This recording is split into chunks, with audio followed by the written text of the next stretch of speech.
हमें ये समझना पड़ेगा कि सत्य है क्या।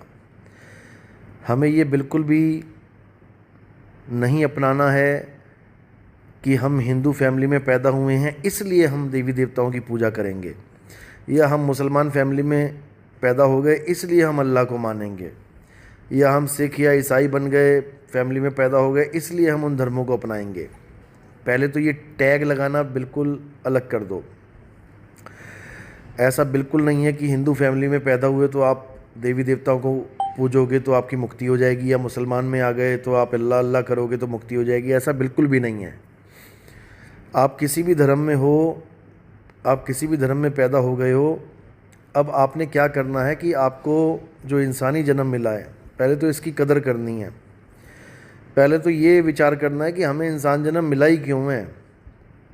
दुनिया भर के कितने कीट पतंगे जीव जंतु बिना मनुष्य चोले के घूम रहे हैं, भटक रहे हैं, खा रहे हैं, पी रहे हैं, बच्चे पैदा कर रहे हैं, घर बना रहे हैं, झोपड़ी बना रहे हैं। झोपड़ी मतलब जो अपने घोंसले बना रहे हैं वो भी बना रहे हैं, वो भी रह रहे हैं। लेकिन हमें ही क्यों चुना गया इंसान के लिए?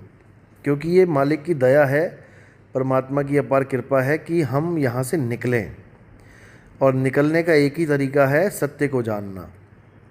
अगर हमने असत्य को पकड़ लिया तो समझ लो कि हम फिर से यहीं फंस जाएंगे। और सबसे बड़ी बात है कि सत्य किसी का अलग अलग नहीं है, सत्य सबका एक है। चाहे हिंदू है, चाहे मुसलमान, चाहे सिख, चाहे ईसाई, सत्य सबका एक है। जैसे सूर्य सबका एक है, चारों उसी सूर्य से प्रकाश ले रहे हैं। हवा सबकी एक है, जल सबका एक है, धरती सबकी एक है। वो बात अलग है कि आपने बाउंड्रीज बना दी, आपने नाम रख दिए ज़मीनों के, जबकि ज़मीनों का कोई नाम नहीं है। ये भारत, जापान, चीन, चाइना, ये सब नाम हमने रखे हैं।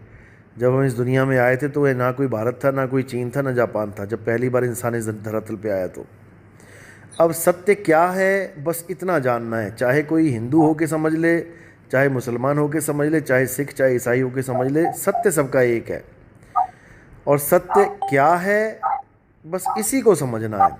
तो गीता के अनुसार अगर आप देखेंगे कि सत्य क्या है तो अध्याय 2 पढ़िए, उसमें सत्य और असत्य का पूरा जिक्र है। उसमें बिल्कुल क्लियर बताया गया कि हे अर्जुन, इस दुनिया में 2 प्रकार के तत्व हैं, एक असत्य है और एक सत्य है। असत्य क्या है? असत्य तो इस दुनिया में जितने भी शरीर हैं या जो भी चीज़ है जो बदलती है, यानी वक्त के अंतराल में बदल जाती है, जितनी भी चीज़ें हैं जो अपना रूप रंग बदल रही हैं वो असत्य है। और सत्य क्या है? हे अर्जुन, आत्म तत्व ही सत्य है, आत्मा ही सत्य है। आत्मा ना तो कभी जन्म लेती है, ना ही आत्मा की कभी मृत्यु होती है। आत्मा को कोई शस्त्र काट नहीं सकता, आत्मा को अग्नि जला नहीं सकती, आत्मा को जल भिगो नहीं सकता, आत्मा को वायु सुखा नहीं सकती। हे अर्जुन, ये आत्मा यानी आत्म तत्व को जानना ही सत्य को जानना है। और ये सत्य को तुम तब जान पाओगे जब तुम किसी आत्मज्ञानी गुरु की शरण में जाओगे। अध्याय 4 34वां श्लोक। जब तुम किसी आत्मज्ञानी गुरु की शरण में जाओगे तो वो तुम्हें किसी पूजा पाठ से नहीं जोड़ेगा कि तुमसे कहेगा राम जी की पूजा करो, हनुमान जी की पूजा करो, या अल्लाह अल्लाह करो, या वाहेगुरु वाहेगुरु करो। बिल्कुल नहीं। वो आत्मज्ञानी गुरु तुम्हें आत्मा से जोड़ेगा, और आत्मा के साथ जुड़ने पर तुम्हें अपना सच्चा स्वरूप प्राप्त होगा, तुम्हें सत्य का दीदार होगा। और एक बार ये सत्य प्राप्त हो जाने के बाद तुम कभी भी असत्य को धारण नहीं कर पाओगे। यानी जब तक मैंने करंट को हाथ लगा के नहीं देखा तब तक मैं ये मान सकता हूँ कि पंखा अपने आप चल रहा है, पंखा जीवित है।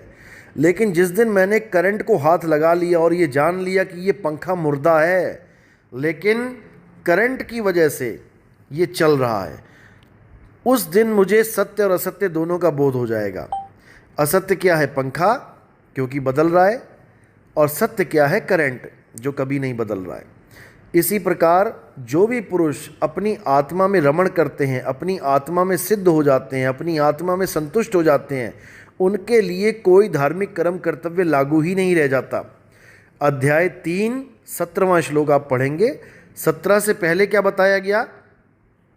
17 से पहले आप देखेंगे 12, 13, 14, 15, 16, इसमें क्या बताया गया कि हाँ, आप किसी भी धर्म से जुड़े हैं, क्योंकि उस वक्त ना तो ही मुसलमान थे, ना सिख थे, ना ईसाई थे। तो वहाँ पर देवताओं की बात की गई है, यज्ञों की बात की गई है कि हमें कुछ ना कुछ जरूर करना चाहिए भगवान के नाम पे, क्योंकि जब तक हम सत्य को नहीं प्राप्त कर पा रहे हैं तब तक हमें कोई ना कोई ऐसा सहारा चाहिए जिससे हम पवित्र बने रहें, यानी हम गलत कामों में ना पड़ें, कम से कम भगवान की भक्ति करते रहें।